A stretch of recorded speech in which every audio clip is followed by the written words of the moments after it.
Ito naman, dito naman din po ako na weirduhan sa sa mga narinig ko sa sa interview sa asawa ni Cabral. May part doon na hindi daw po sila nag-uusap. Tingnan nyo Yung gas-gas niya sa paa, tsaka sa kamay, dito lang sa kamay. Mag-usap kayo. Yung nga yung nakakapagtaka, sabi ko, bakit ganun? Yung gas-gas dito sa paa, sa kamay, ganun. Di ba? Tapos, kung yun nahulog, dapat malala yung tama noon. Well, wala na yon kasi nakita naman na natin yung latest picture, 'di ba? Kung bakit nakabalot ng kulay orange. So, nakita na rin natin yung picture niya mula ron sa kanyang kinahulugan, humaba nga yung kabilang binti. Ang isang kapansin-pansin lang din naman doon, ang sinasabi nga ay durug-durug yung buto sa kanyang paa. So, 'di ba, may possibility na siya po talaga ay lumundag, itinulak, malabo yung nadulas, sa totoo lang. Malabo. Hindi po ako naniniwala na si Cabral po ay nadulas. Dahil kung siya po ay nadulas, yung kanyang damit, kahit papaano magkakaroon to ng mga gasgas na malalalim, ay malalaki, magkakaroon to ng punit, di ba? At yung halatang nakayod ng mga lupa, yung mga dinaanan ng katawan niya pag daus-daus niya. Pero mukhang kunwari, dyan sa may pinakaibabaw, pagtalon, di ba? Shoot agad talaga doon sa gilid ng malaking bato O pagbagsak doon sa malaking bato, then nahulog na lang doon sa bandang ibaba. Dito naman ako na-weirduhan sa asawa niya. Tayo, hindi tayo papakailaman ng sa trabaho yan Ay, sa akin, Diba? hindi. Parang, nakita naman nila na So, kung, ayun, decision niya kami ng mga bata na kung tapos nag-consult ako sa kasi ako, nakita ko na yung ni Tati. Puro to si Naguguluhan din akong pakinggan ito Puro si Juan. Kung ano yung condition niya nung pagdating ko dito, sabi ko, kita nyo, yung gas-gas niya sa paa, tsaka sa kamay, dito lang sa kamay, pagkasabit. Hindi gas-gas yun sa paa. Sabi nung nakakita, durug-durug daw yung mga buto sa paa. Oh. At kung yan ay nadulas, malabong madudurog yung buto sa paa nun. Kung durug-durug nga kako yun, di malamang ito pinahirapan muna to. Tinorture ito. Di ba? May nagsabi kasi nun Ito. All together with burger. May pinakita sa akin ng sok. Kasi yun sabi diyan, yung katawan niya, yung buto niya sa paa, durog na. So durog yung katawan, durog din yung buto sa paa. And again, not necessarily na kailangan nagkagutay-gutay yung nagkasugat-sugat Hindi. Ang ibig sabihin dito ay yung bali sa loob ng katawan, 'di ba? Makikita pag hinawakan mo, pag tinignan mo, medyo humaba yung pyesa. Ganon. So ito yung description na sinasabi nung mga pumunta talaga sa ibaba.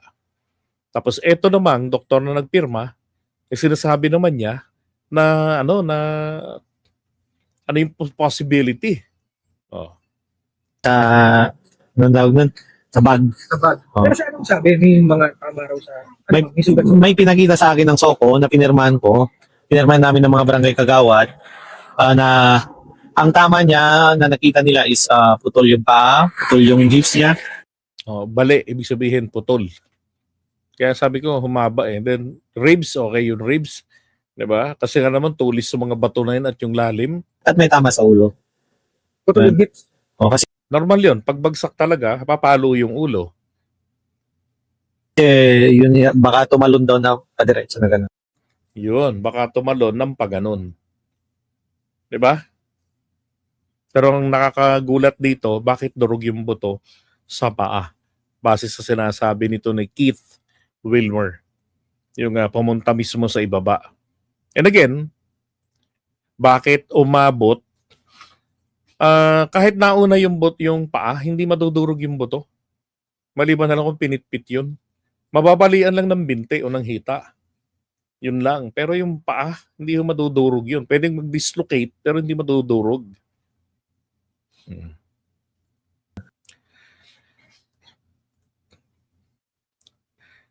Okay. Siya na. Ito. Yun lang, sabi ko, ba't kailangan nyo pang i-ano? Wala namang itim na ano. Pero pwede mong sabihin na foul play. Tingnan na rin ng ano, tingnan na rin ng sa NBI na ano, medical. Medical legal. Tingnan, yun o, baliktad namin o. So yung autopsy ginawa, binaliktad namin, gano'n. Ibig sabihin, physical autopsy lang ginawa nila. Tinignan lang nila kung yung katawan from external. Ganun lang. External lang ang tinignan nila. Hindi pa yung talagang biniyak, hindi ganun. Sir, ang ano niyo po ba dito, sir? Naniniwala po ba kayo papula o sinadya? Baka nadulas lang yun na ano, kasi Para sa kanya naman, nadulas. mag-unwind lang siya, diretso lang natin eh. Ano pa doon silang punto? Na para patunayan, gaano katagal kami nagsama ng asawa ko? Tagal nilang nagsamang mag-asawa, ha? And si Cabral, 40 years sa gobyerno, sa DPWH yata. Naniniwala po kayo aksidente po yung Oo. pagkahulog niya?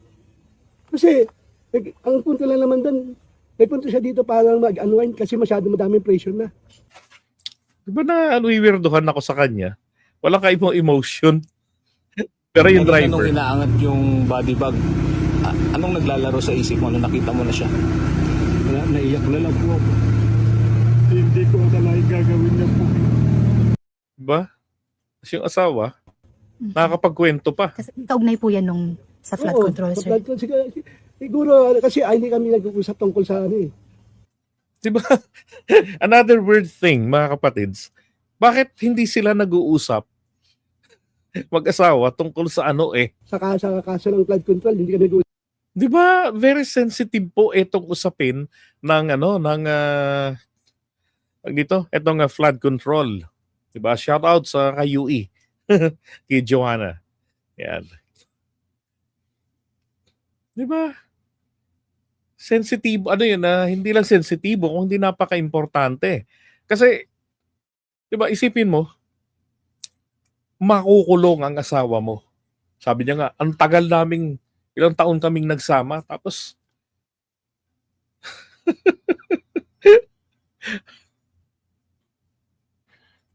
that's right. Di ba dapat ka kinakausap niya? Oo. Parang ang nagpabaya kay Cabral, hindi lang ang gobyerno pati sariling pamilya. At hindi maitatanggi yun. Ha? Bakit yung driver lang ang kasama? Mag-unwind? Stress na yung tao? Di ba? Nandun na yung suicidal tendency. Tumalo na sa bahay nila, sa hagdan. Hindi lang wala lang nangyari sa kanya, di man lang napilayan. Ay, nako. Pag yung isang kaso niya na sabi nga may attorney ka, bahala yung attorney mo mag-ano. Dahil kaming mag-asawa, iba yung namin. Pareha kaming engineer, kaya ayaw ko namin ka ng professional judge. Ang katarantaduhan na yan. pareho kaming engineer. Ibig sabihin, in short, wala silang pakialamang mag-asawa. Di ba? Kung ganon, anong ginagawa niya dyan? At ang gagalaiting gustong kunin agad, di ba, Joanna? Anong gusto niya mangyari? Makuha agad yung bangkay. Maiuwi agad dito sa Manila. At isa pa, narinig ko rin kay Benji Contreras kanina na dati daw po dati raw po itong pulis. Pero sabi nga niya, ay engineer din po siya. Asawa ba yan? Sabi Charo Ilagan. Walang alam sa ginagawa ng asawa. Napaka-imposible. That's correct. Sipin mo, yumayaman kayo, dumadami pera nyo, nagkakaroon kayo ng mga magagandang ari-arian, 'Di ba? Tas alam naman ninyo kung magkano lang ang sahod nyo. Hindi naman kayo kontraktor na engineer. Kaya umaasa lang kayo sa sahod bilang mga empleyado. Kalokohan ito. Hmm. Kaya man siya sa biyernes. Ang gusto niyo po, ma-release na po. Oo, yun lang gusto namin. Magpapasko, makasamahan man lang namin yung asawa, asawa ko yung Pasko. Eh, sabi nga namin ipaplano kami ng Pasko na yung pamilya ayoko. Kasi, kaya ayoko yung mga anak ko, mabubuli sila. Ha? Nagkatrabaho ng maayos. Ngayon po, sir, ano po yung mga documents pa na hinihingi po nila? Let me show you this. Okay, according to Attorney Falsis, if the past reports by BNC, yung billionaire news channel, are true, Yusek Maria Cabral's death will cause her heirs to inherit 11 digits of cash in bank accounts and 2.5 billion pesos worth of property in exclusive gated villages in Metro Manila. Has the state frozen her assets? No. I just checked. Hindi po. Ang meron pa lamang nagagrant ng Court of Appeals na ma-freeze yung assets ay eto hong kina Saldico, yung meron pang isa kina Yap. Ganun, yun pa lang po ang so far. Hindi kasama ang mga assets ni Cabral. So, pwede nilang i-dispose pa yan. So, yun ba yung dahilan kung bakit gusto na makakuha ng asawa yung kanyang mga labi at ang maiuwi na at maipalibing? Tapos wala na. Di ba? Tapos na ang buong kwento. Tapos na ang buto-buto. Ano sir, kasabot pa kayo? Wala talaga kayong pakialam. Death certificate. Yung nag-declare po na patay. Oo. Mhm. Sir, pinapa-DNA test din daw po. Oh, sabi ko, paano mag-swab ka nga lang, makakalaman mo DNA ng hindi ba? Parang napadaming proseso, pinapahirap. Kami na yung anak ko, tsaka yung ako na mismo nagsasabi, asawa ko yan. Bakit ayaw niyang ma-autopsy? Hindi ba't nakita niya na nga yung itsura? Di ba? Pero ang sabi niya, gasgas lang. Pero ang sabi nga ng doktor, may tama sa ulo, putol yung kanyang paa. Ibig sabihin, putol yung buto o bali na yung buto. Di ba? And then, posible na lumundag siya ng padiretso. Ibig sabihin, pag hindi pa dausdos na nadulas. Kasi kapag dausdos yan, ang daming bali niyan, bukod doon, ang daming bruises niyan. Pero, mismo sa kanya rin ang galing. Balikat lang, dito lang. So possibility niyan, baka tinulak yan. Tinulak yan malamang para, di ba, yung kanyang babagsakan, solid yung impact, pagbababa doon sa batuhan. Di ba, ano klaseng asawa to? Hindi ba't dapat kung ikaw yung kapamilya, ikaw pa yung unang-una, lalo na't controversial yung nangyari at yung kinasasangkutan, unang-una ka nang sisigaw ng autopsy ng makalibre. Diba? Pero walang pakialam Sabi niya, ayaw pa ipa-autopsy ng asawa nung una. Under Philippine law, when a death involves a fall, possible suicide, accident, or foul play, police and prosecutors can order an autopsy even without family consent. Autopsy is for one reason, to determine facts, not to protect narratives. Thank you, attorney. Diba? Required Required naman talaga yung autopsy. Alam din niya yon bilang dating pulis at saka bilang isang engineer. Diba? Maybe because he was a former policeman.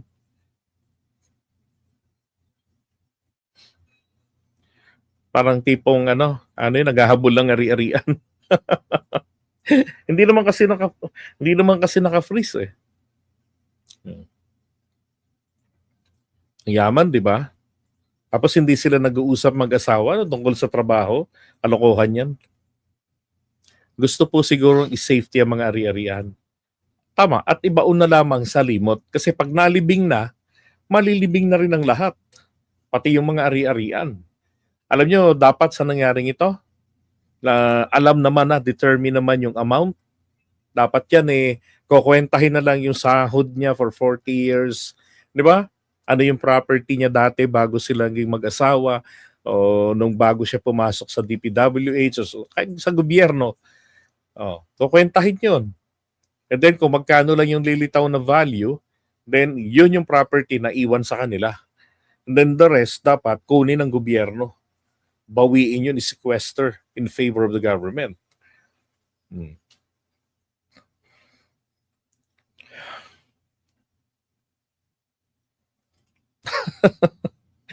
Kaya nga Di ba? Gusto niya cremate agad, sunugin talaga agad.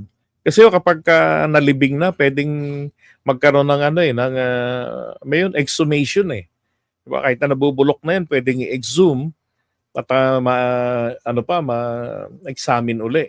Pero pagka cremate, inabo na, wala na. Lahat borado na, baka pati yung DNA borado na rin dyan sa abo. Di ba?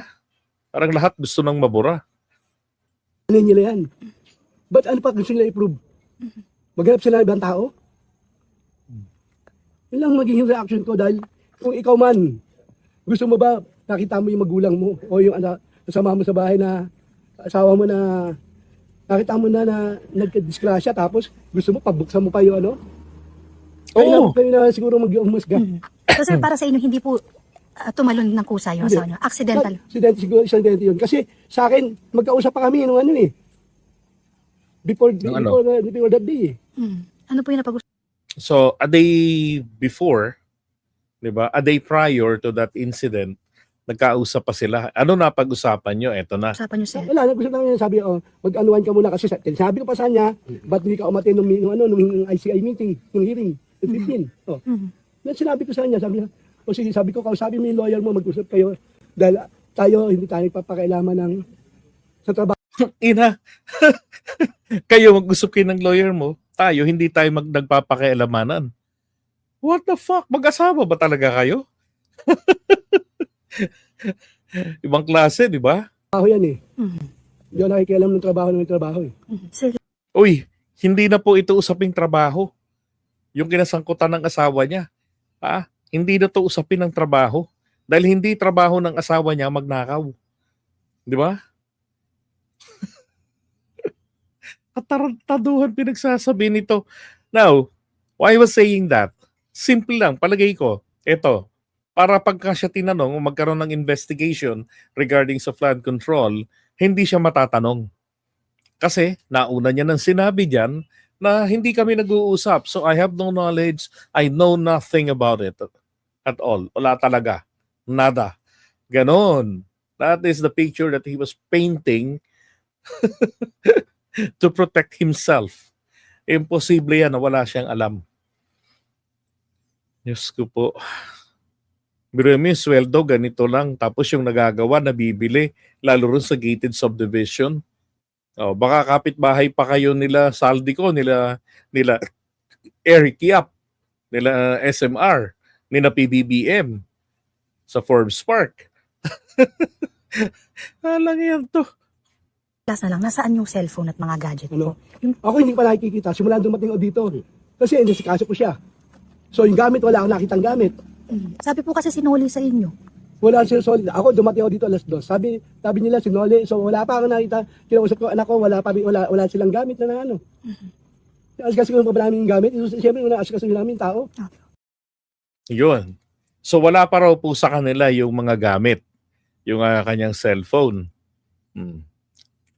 Sabi ni Leandro dito, hindi, kasi sabi rin ng isang balitang napanood ko, kaya nga tinanggal yung hepe. Dahil may mga lapses. Inano ko rin, sabi ko, what are those lapses sa handling ditong incident na to? Diba?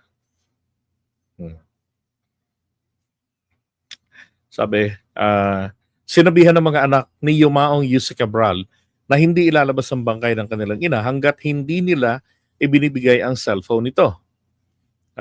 Ito ay kahit wala pang kasong na isampa laban sa kanya sa alinmang hukuman. Nasa devices niya ang listahan ng mga proponents ng DPWH insertions.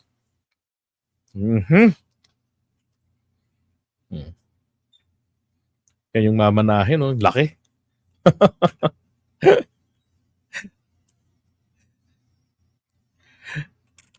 Ay, nako.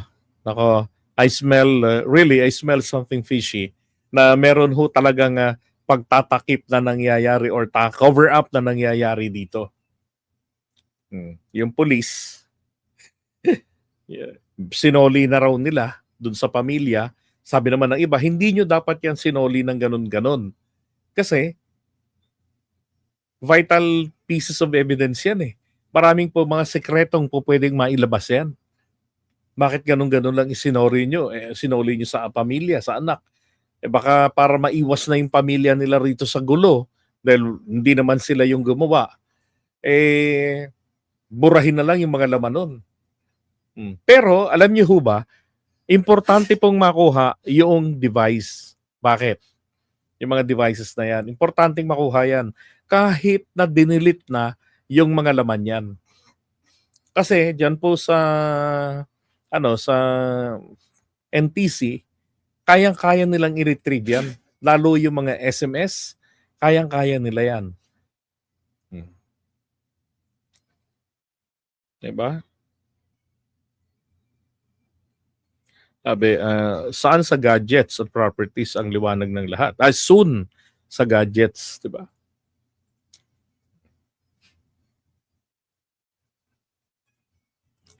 Magalong.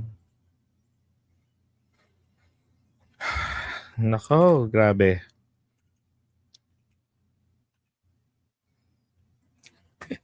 Sabi ng iba, asawa ba yan? Di ba? Ganun, hindi kayo nag-uusap. Wala kayong pakialamanan. Ang asawa mo makukulong, 'di ba? Hindi ka man lang mag-aalala, hindi mo man lang sasamahan mag-unwind. Ay nako. Indeed, me too. I smell something fishy. Ito pa yung malala. So, according to Senator Lacson, willing na siya na magsalita. 'Di ba? Tapos namatay. Ngayon, ang balita yung mga computers sa kanyang opisina ay nawala.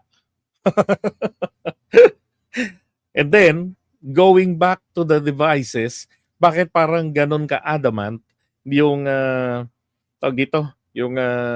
gustong kumuha ng mga devices sa kanila, ng cellphone?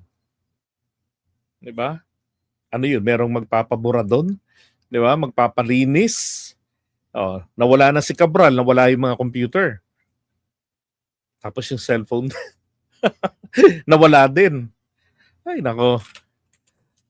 Sabi ni Leviste, may listahan sa computer ni Cabral ng lahat ng proponents ng DPWH insertions. May ilang may kopya nito. Kung lumabas lang ito, tapos na ang mga investigasyon. Now, my challenge for him is this. Bakit hindi mo ilabas yung kopya mo? Kasi meron po siyang kopya. Sabi niya, ang files ni Yusek Cabral ay inaprubahan ng DPWH na ibigay sa akin noong September 4. Ipinakita ko ito sa IZI noong November 18 at 19 at sa Ombudsman noong 26. May kopya rin ang DPWH nito. Di ba? Mukhang mukhang mahihirapan kayong maglinis. Maraming may kopya. Sinabihan yung mga anak ni Cabral na hindi ilalabas yung bangkay ng kanilang nanay hanggat hindi sinusoli yung cellphone. Ganon. Ay hindi ibinibigay yung cellphone. So may maglilinis talaga, di ba? Ito ay kahit wala pang kasong na isampa laban sa kanya at sa alinmang hukuman. Nasa devices niya ang listahan ng mga proponents. Diba? Now, and this is what I can say as well. Dapat po, protektahan po ng ating pamahalaan yung mga testigo ng DPWH, mga taga DPWH, lalo na rin syempre itong itong mga akusado. Kasi yung akusado po pwedeng may maisukang impormasyon yan kalaunan eh. 'Di ba? So mahalaga pong maingatan lahat sila. Para naman syempre hustisya sa pondo ng taong bayan. Mula dyan sa pinagagawa ng mga magnanakaw. Pati ba naman yung computer? Natural. Kasi nga, naglalaman ng mga mahalagang information. Di ba? Now, again, pareho rin kami ni Manoy Benji Contreras na hindi kami kumbinsido na ito po ay literal na nagpakamatay, lalo na yung paliwanag ng doktor at yung mismong nakakita sa kanya sa ibaba. Di ba? So, tsaka yung picture din na pinakita ko sa inyo kanina ni Cabral, walang dugo-dugo. At kung ito po'y sumabit, hindi ho makintab yung mukha, kundi talagang may mga bruises din yung mukha nito kung ito ay dumausdos. Kahit sabihin nating paupo yung pagdausdos nito, di ba? Paghampas nito doon sa bato, kahit papaano, sugat-sugat ang mukha niyan. Oh. Diba? So maraming mga anggulo na pwedeng tingnan dito eh. Ito ba ay hinagis? Bakit durog-durog yung mga buto sa paa? Ito ba ay pinatay na? 'Di ba? Pinatay na ba ito? Tapos sino yung nando sa picture na nakaupo na kinunan pa ng picture ng driver? 'Di ba? Ano ba 'to? Meron bang grand conspiracy theory dito? 'Di ba?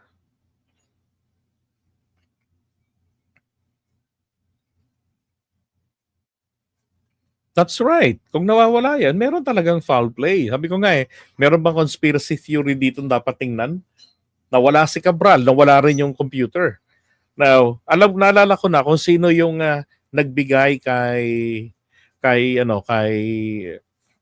Leviste ng access diyan.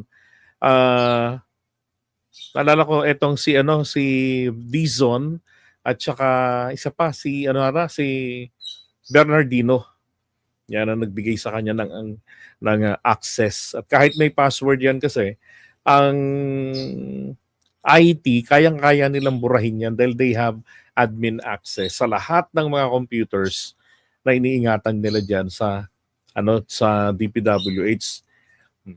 Ma-access nila yan.